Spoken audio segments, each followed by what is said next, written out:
북한의 도발 원점을 찾아내는 아서 대포병 레이더를 아시나요?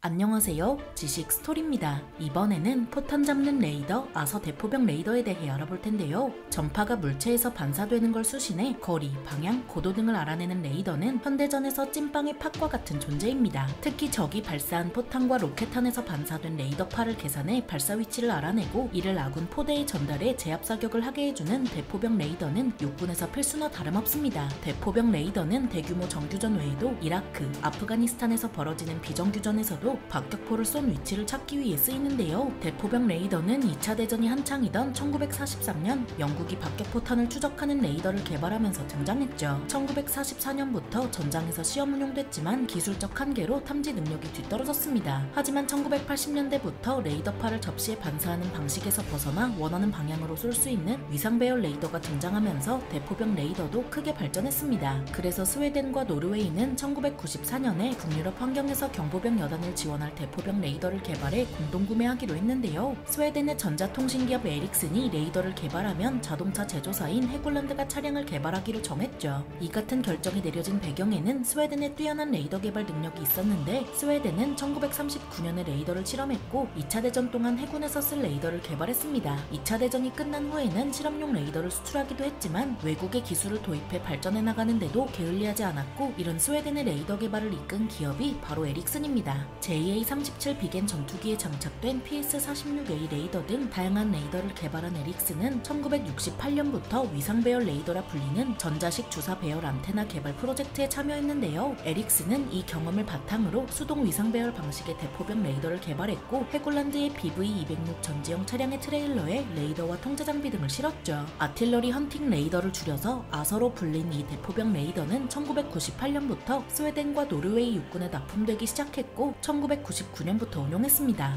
에릭슨이 사브그룹에 매각된 2006년부터는 사브 마이크로웨이브 시스템이 아서를 생산 및 판매하고 있는데요. 그렇다면 이런 아서가 어떤지 모드 C를 기준으로 재원을 살펴보겠습니다. 아서 대포병 레이더는 중량 4.5톤에 운용 인원은 4명이고 탐지거리는 곡사포탄 30km에 박격포탄 55km, 로켓탄 60km이며 표적 추적 능력은 분당 100개에 대당 가격은 1,700만 달러입니다. 아서 대포병 레이더는 군사용 주파수 가운데 G밴드와 H밴드 대역의 주파수를 사용하는 수동 위상 배열 레이더인데요. 전자전에서도 최적의 성능을 내도록 설계된 아서는 분당 100개의 표적 위치를 추적할 수 있죠. 아서의 레이더 안테나는 총 48개의 레이더 슬롯을 가지고 있어서 일부가 포탄 파편 등에 의해 부서져도 나머지 슬롯으로 운용할 수 있습니다. 한 면으로 된 레이더는 회전할 수 있지만 이는 방향을 지정하기 위한 거고 수평 탐지 각도는 120도입니다. 이런 아서는 적화력 발사 탐지, 대포병 사격 통제, 경보 모드로 운용되며 최초로 개발된 이후 꾸준히 업그레이드 됐는데요. 최초 모델인 모드 A는 주로 박격포탄을 찾는 걸 목표로 개발돼서 120mm 박격포탄을 30에서 35km에서 탐지할 수 있었죠. 2002년 영국의 요구 조건을 충족시키기 위해 개발된 모드 B는 레이더 출력이 커지면서 탐지거리가 늘어났고 표적 식별 능력, 탄도 계상 능력도 좋아졌습니다. 2008년부터 생산된 모드 C는 이전 제품과 비교하면 안테나가 60cm가량 길어졌고 그만큼 탐지거리도 늘어나 최대 60km 거리에서 곡사포탄, 로켓탄 등을 탐지할 수 있게 됐습니다.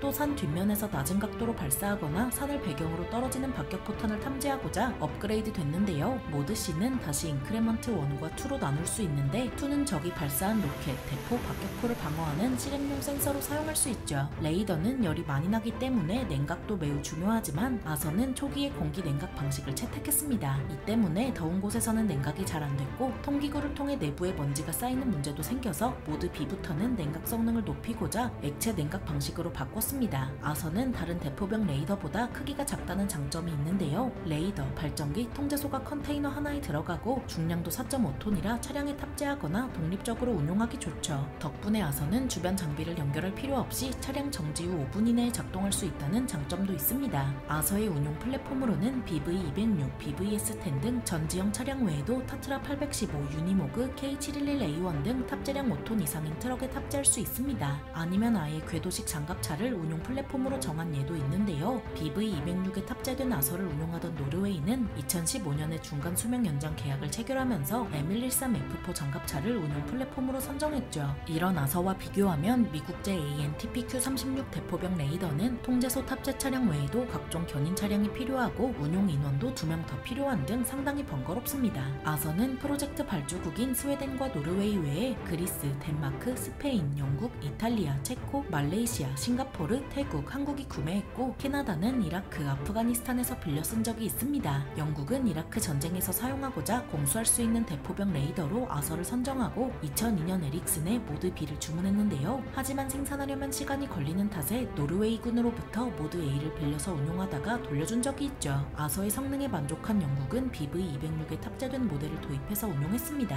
한국은 2006년부터 신형 대포병 레이더를 도입하는 더블에라 렉스 사업을 진행했고 아서 모드 C를 선정했습니다. 아서 K로 명명된 1차 사업 물량은 2007년 12월부터 사부에서 직도입했는데요. 아서 1K로 명명된 2차 사업은 2010년 12월부터 사부의 기술 지원을 받아 LIG 넥스1에서 생산해 발전기와 쉘터를 국산화했죠. K711A1에 탑재된 아서 K와 아서 1K는 2015년 8월 20일 서부전선 포격 사건 당시 제5보병사단 포병연대에서 4발의 표적을 탐지하는 성과를 세웠습니다. 하지만 한국이라는 환경에서 아서 K는 오래 쓰기 어려웠고 탐지거리도 부족했습니다. 먼저 아서는 앞서 언급한 대로 공기 냉각 방식을 사용하면 한국에서는 여름에 사용하기 상당히 곤란한데요. 게다가 사거리 60km는 어떻게 보면 충분하지만 우리 윗집은 대륙간 탄도미사일을 개발했죠. 이외에도 어디서 자꾸 기술을 얻어오는지 다양한 미사일과 로켓을 만들어서 한국을 겨냥하고 있습니다. 그래서 한국이 당면한 위협에는 사거리 100km가 넘는 로켓을 발사하는 KN-09 방사포가 포함된 탓에 아서 K 레이더 성능 개량 방안이 나왔습니다. 하지만 한국군은 아서 K 성능 개량보다 언제나 그래왔듯 이참에 대포병 레이더도 국산화하기로 정해버리는데요. 그래서 2011년부터 사부로부터 기술을 이전받아 국산 대포병 레이더 개발에 들어갔고 2018년 9월 3일 양산계약이 체결됐습니다. 양산계약이 체결된 국산 대포병 레이더 2의 제식명은 TPQ-74K 청경2로 정해졌고 아서 K보다 높은 70km의 탐지거리를 자랑하는데요. 제식명인 청경은 개발 당시 모 포병대대 중위가 제안한 명칭이죠. 청경은 환웅이 지상에 강림하기 전 환인에게 받은 거울로 천지 만물을 비추는 하늘의 거울이라는 뜻입니다. 이런 청경은 천무다연장 로켓포와 차대를 공유하며 2024년 3월 29일에 방위사업청이 실전 배치가 완료됐다는 걸 공개한 만큼 앞으로 활약하길 바랍니다. 포탄 잡는 레이더 아서 대포병 레이더에 대해 알아봤는데요. 영상이 유익하셨다면 구독과 좋아요 부탁드립니다. 감사합니다. 지식스토리였습니다.